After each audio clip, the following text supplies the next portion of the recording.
dari bacaan-bacaan sudah kita baca, sudah dan berjanji sebagai bentuknya menjadikan rasa cinta kita ke Rasulullah, baginda Rasul, juga para sahabat beliau, secara semua ahli waris beliau sampai detik ini kan, maka rasa cinta kita semakin tumbuh dan semakin masa yang panjang 1400 tahun yang lalu semoga masih menyala rasa cinta kita di hati kita itu, walaupun kita tidak pernah berjumpa. Jadi kalau senang, kalau nanti apalagi kalau mikir sudah dibimbing kiai langsung, jadi senang. Apalagi kalau waktu Mahalukiyah itu, kalau duluan waktu di zaman Pekalongan majlisnya kan lebih kecil daripada yang di Tuban. Juga majlis Tuban itu lebih kecil dari majlis yang di Cirebon. Jadi di Pekalongan itu orang 100 itu ya wis nggak muat, orang 50 ya wis nggak muat istilahnya, sudah sampai di luar-luar, skalanya masih kecil.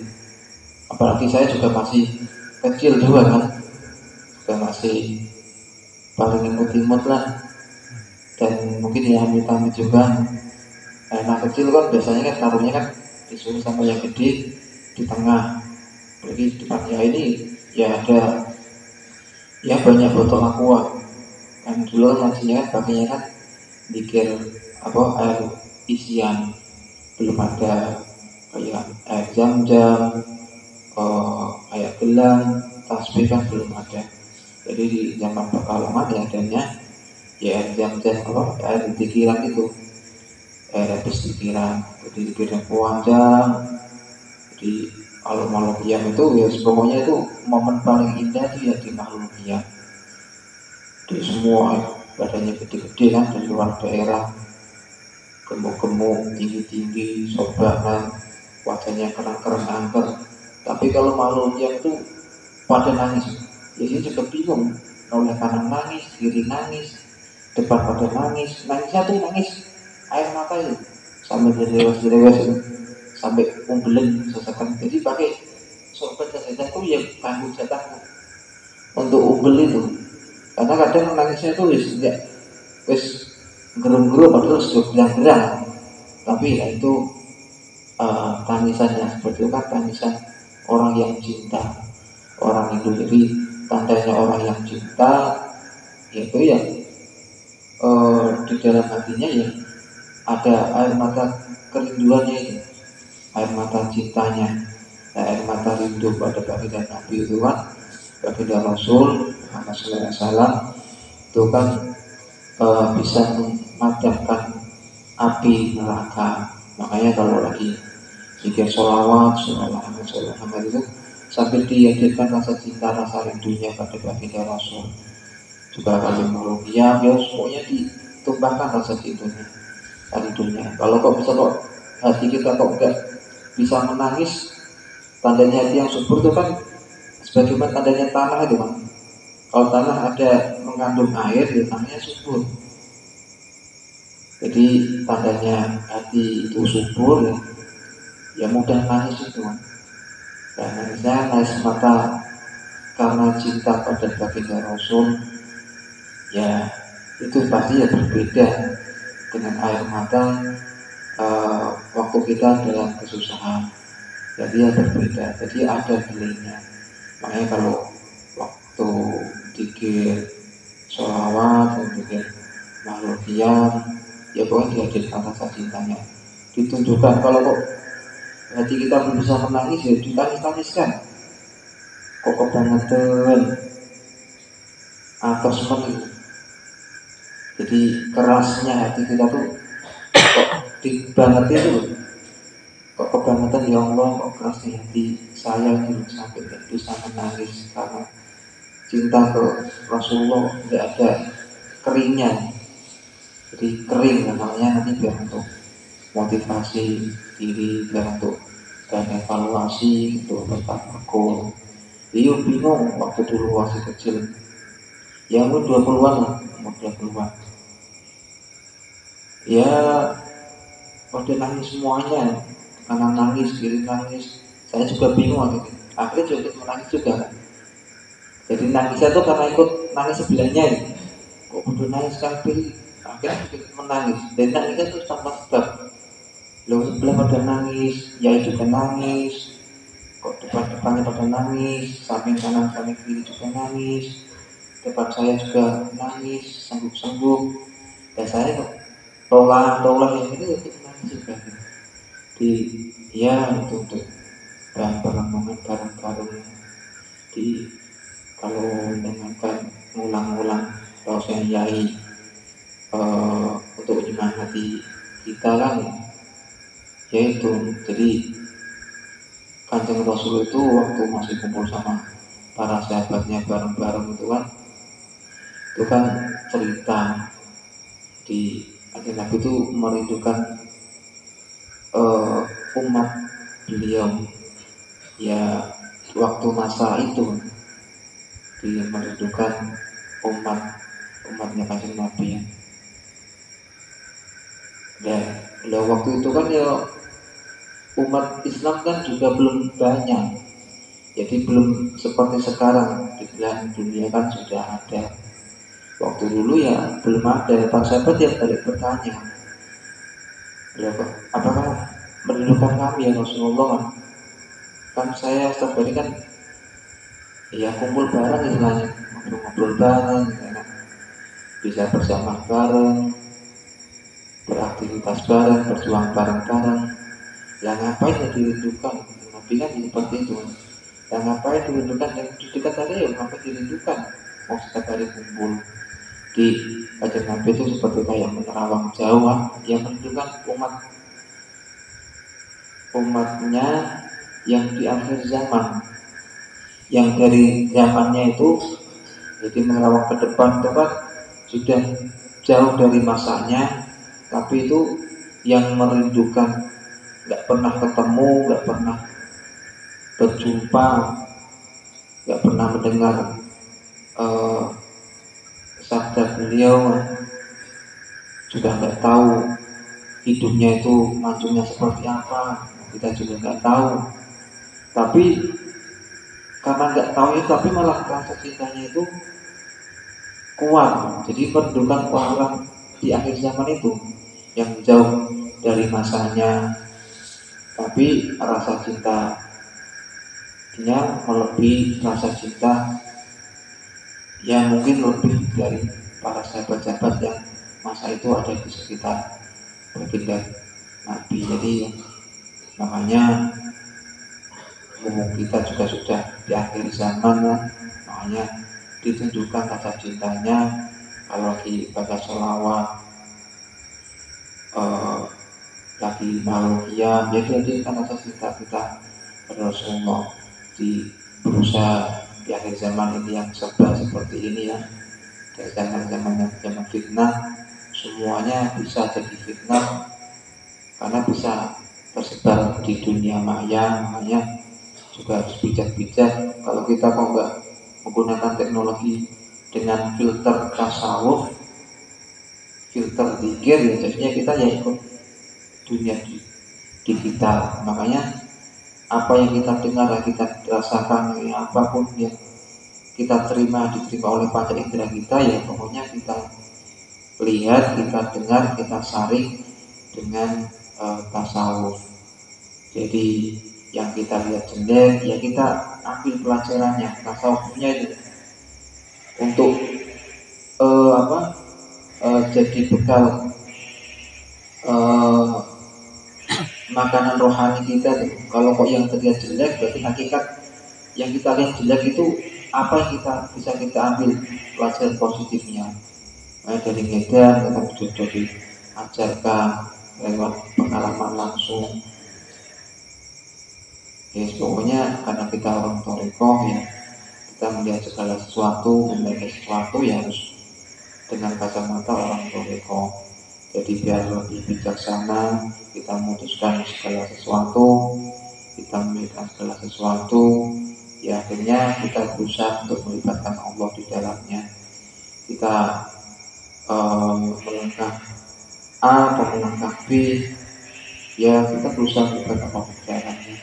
Mana yang terbaik kita libatkan Allah di dalam mengambil langkah. Kalau kok itu kok salah ya nanti dari Allah yang mengarahkan. Kalau Allah yang mengarahkan ya nanti berarti kan pasti yang itu yang terbaik. Nah, tetap semangat ngaji bareng-bareng, kita disuruh ngaji bareng-bareng, ditunjukkan totalitasnya ngajinya. Yang lagi keluar bilik ya fokus dia amal yang biliknya, dan pikirnya itu ya kita seperti kita duduk sendiri menghadap ke Allah. Makanya zikirnya itu diupayakan yang totalitas antara syariatnya zikir dan zikir ya dikerjakan bareng-bareng, karena amalnya lagi zikir, beda sama yang ngedan. Kalau yang ngedan kan ya sama, yang totalitas. Kalau kalinya ke Allah itu yang totalitas. Juga zikirnya juga dipegang terus, syariatnya tetap dipegang terus.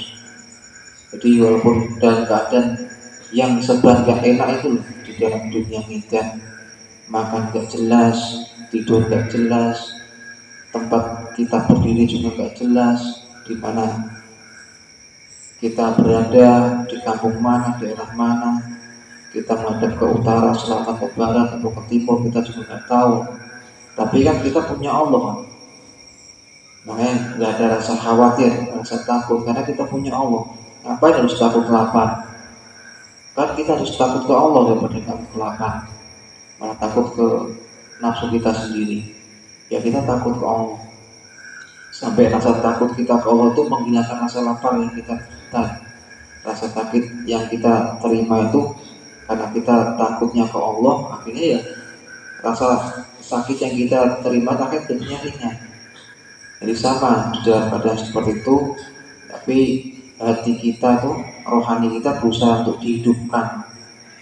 Jadi orang pada seliwan-seliwan tak tahu kemana arahnya kan, ada yang naik mobil, ada yang naik motor, ada yang mobilnya juga mereknya beda-beda, juga pakai seragam ganti-ganti. Kalau kita harus nggak ada seragam sama sekali, terus kayak sampah di lingkungan orang banyak itu di masyarakat. Jadi keakuan kita tuh biar rontok. Padahal sebelum berangkat ngedan, yang punya mobil ya boleh naik mobil, juga naik motor, juga ini juga bisa mobil betul ya. Insya Allah ya ada uangnya kan. Dan waktu ngedan yang disandarkan apa? Uang nggak boleh sangu kan. Bisa kok punya uang sekalipun nggak boleh jajan. Jadi semuanya kan enggak, yang secara syariat itu diperbolehkan, waktu ngedan semuanya dilarang. Minta itu kan dia sah saja kan, minta ke orang. Tapi waktu ngedan itu kan dilarang. Biar minta kita tuh ke Allah kan. Biar Allah menjadi tempat kita bersandar. Jadi karena kita bersandarnya itu hanya ke Allah, makanya biar kita tuh nanti biar pantas disebut Abdullah. Jadi pelayannya Allah. Jadi kita yang melayani Allah. Cara kita melayani Allah ya dengan mengerjakan apa yang diperintahkan Allah, menjauhi apa yang dilarang Allah. Juga termasuk cara kita menyabar dengan cara juga melayani hamba-hamba Allah yang lain. Jadi kalau kita kok bisa melayani hamba Allah yang lain, kita juga menempuh jalur kita sebagai hamba, juga kita juga melayani hamba-hamba yang lain. Biar proses penghambaan yang maksimal, yang sempurna. Jadi itu hamba yang profesional, yang paling lelah, tapi kan paling tinggi nanti. Derajat di sisi Allah itu nanti yang paling tinggi. Dia harus paling capek, berani lapar, berani ini. Jadi harus memberi contoh yang baik, sebagaimana dicontohkan sari tauladan kita ya Kanjeng Nabi itu kan. Makanya sampai dikaji, sampai dihayati, ditafakuri, kisah-kisah beliau kan. Maulid Al-Berjanji itu kan sedikit kisah mulai Kanjeng Nabi sebelum lahir sampai Kanjeng Nabi itu kan wafat, itu kan dikisahkan. Jadi cuma sekecil kisah ya, cuma poin-poin aja yang tak baru aja. Padahal tawadan beliau banyak, setiap hari ya 24 jam kan, banyak setiap ucapan, gerakan, semua itu ya jadinya hati semuanya. Jadi sunnah beliau semua ya kan. Makanya ya yang terdekat ya gitu ya, ikutnya ya ke kiai. Makanya sebagai penyambung kita ke Kanjeng Nabi, ya juga punya jalur lewat ahli silsilah, juga lewat jalur yang lain. Jadi ya guru kita ya, wali kita ya, secara rohaninya ya orang tua kita ya kiai. Orang kita punya orang tua jasad, bapak ibu kita yang mendidik kita, yang membesarkan kita sampai saat ini. Juga kita punya orang tua rohani yang membimbing rohani kita sampai detik ini, juga sampai kapanpun. Kalau orang tua jasad kan setelah balik semua kita terpisah kalau orang tua jasad udah gede, udah muak, dilepas masing-masing. Bisa kalau ke orang tua jasad juga ada masanya itu terpisah secara jarak dan waktu.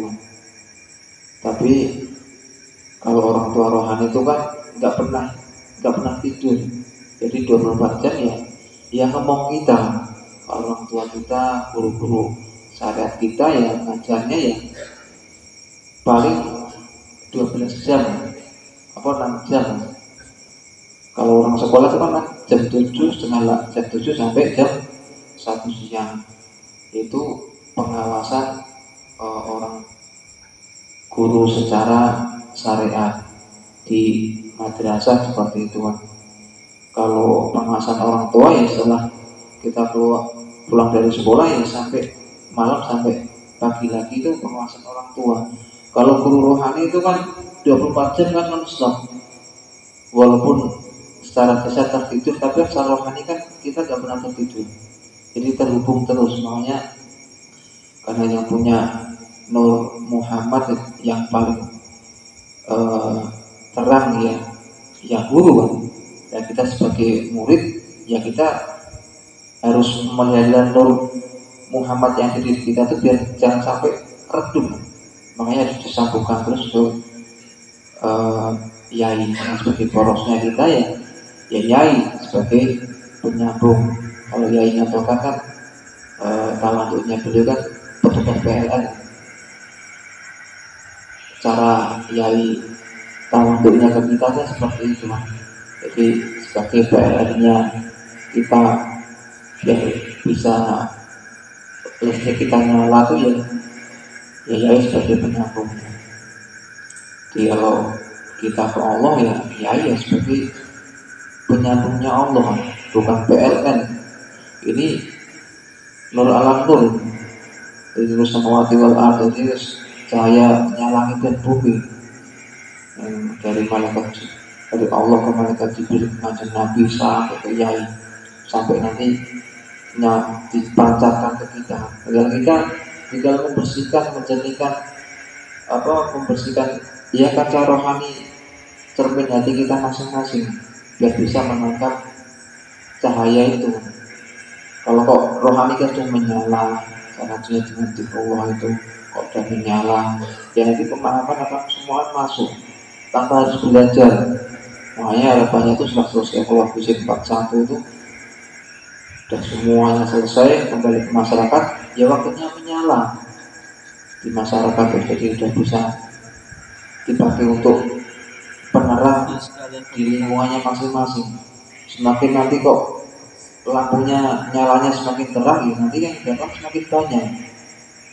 Jadi yang minta untuk ini loh, karena hakikatnya semua kan sama, butuh cahaya, butuh power. Nanti kan ikut, nggak usah ngikut, tapi yang ikut. Nanti waktu sudah sampai masyarakat, orang datang yang berkeluh kesah ini itu, ya semua ditampung, dilayani dengan sebaik-baiknya yang profesional. Ada orang berobat jangan disuruh bayar. Wong kita ilmunya aja kita nggak bayar, dikasih cuma-cuma, itu ilmu warisan. Masa kita jual beli kan? Ya kita kalau warisan ya kita wariskan lagi, kayak mbah kita wariskan ke orang tua, nanti orang tua akhirnya diwariskan ke anak-anaknya, anaknya cucu.